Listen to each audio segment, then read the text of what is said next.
Bonjour à toutes et à tous, et j'espère que la rentrée s'est bien passée pour les uns et les autres. Quelques points d'information concernant tout d'abord le télétravail. Donc, le 29 septembre dernier, nous avons eu une réunion de négociation avec la direction concernant le télétravail. La direction nous a indiqué vouloir proroger l'accord télétravail existant au siège. Prorogation dont on n'a pas encore le délai, mais délai qui serait utilisé pour éventuellement négocier un accord télétravail également dans le réseau. Donc, la CGT est effectivement favorable à la négociation d'un accord télétravail siège et réseau, un accord global. Toutefois, nous avons essayé de porter quelques propositions que nous avions préparées pour améliorer l'accord télétravail siège, à savoir 2 jours hebdomadaires de télétravail, prise en charge financière, etc. etc. Donc, des propositions qui ne sont pas mortes, on y reviendra le temps venu. La prochaine réunion de négociation sur le sujet aura lieu le 20 octobre prochain. Donc, nous reviendrons vers vous pour vous donner des informations à ce sujet.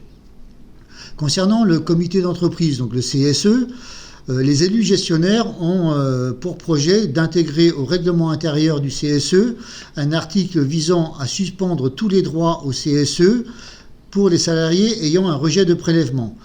La CGT est opposée à ce type de mesure et donc à l'intégration de cet article dans le règlement intérieur, dans la mesure que tout à chacun, pour des raisons diverses et variées, peut avoir un rejet de prélèvement, un relevé de compte défaillant, un compte bancaire qui change, une situation financière un peu compliquée.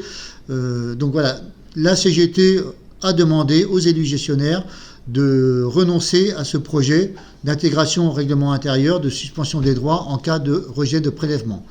Donc, l'ordre du jour du prochain CSE, ce point sera à nouveau abordé. On espère qu'on sera attendu par les gestionnaires. Concernant le droit, alors la CGT, alors pas Caisse d'épargne cette fois-ci, la CGT Transport de Reims a gagné un procès en cour de cassation qui vise à ce que l'ensemble des salariés en maladie puissent bénéficier de leurs congés payés, donc d'acquérir des nouveaux droits à congés payés. En effet, la Cour européenne considère qu'un salarié malade n'est pas en vacances. Donc à ce titre, il doit continuer à acquérir des droits à vacances. Donc la Cour de cassation, le gouvernement, le Code du travail doit être révisé pour être mis en accord avec la Cour européenne et l'arrêt de Cour de cassation.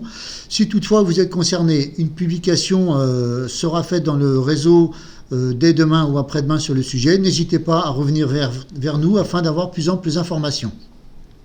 Concernant le droit toujours, donc la CGT, Caisse d'épargne cette fois-ci, porte en justice le fait de demander l'annulation pure et simple d'un accord qui a été signé par le SNE-CGC et la CFDT, accord qui vise à augmenter le temps de travail pour les nouveaux embauchés. En effet, les nouveaux recrutés travaillent une semaine de plus que les anciens via la suppression de 5 RTT.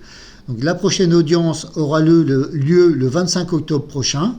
Donc nous n'hésiterons pas à revenir vers vous au mois de novembre ou décembre dès lors que nous aurons le résultat du jugement, donc le délibéré. Procédure toujours, donc l'égalité homme-femme. Donc un rendez-vous est prévu également avec le juge de mise en état, dans la mesure où la CGT a déjà gagné 3 procédures sur le sujet. Le juge de mise en état doit à nouveau nous indiquer si l'employeur doit nous fournir les fiches de salariés, les fiches de paye de salariés et éventuellement peut-être sous contrainte. Donc nous reviendrons vers vous suite à ce rendez-vous juridique également concernant l'égalité entre les hommes et les femmes. Voilà pour l'actualité. Si vous souhaitez adhérer à la CGT, vous pouvez le faire simplement en nous rejoignant sur cgtceidf.fr. Vous cliquez « Rejoignez la CGT ». Et enfin, un dernier sujet qui est important pour toute la CGT, donc que ce soit la Confédération ou toutes les fédérations CGT de tout milieu professionnel, nous avons engagé une lutte déterminée contre la discrimination raciale au sein de toutes les entreprises et au sein de notre pays. Donc la CGT agira de façon déterminée contre toute forme de discrimination raciale au sein de l'entreprise. Il faut le savoir, voilà, nous n'hésiterons pas sur le sujet. Voilà, sur ces paroles, je vous souhaite une bonne soirée et à très bientôt. Au revoir.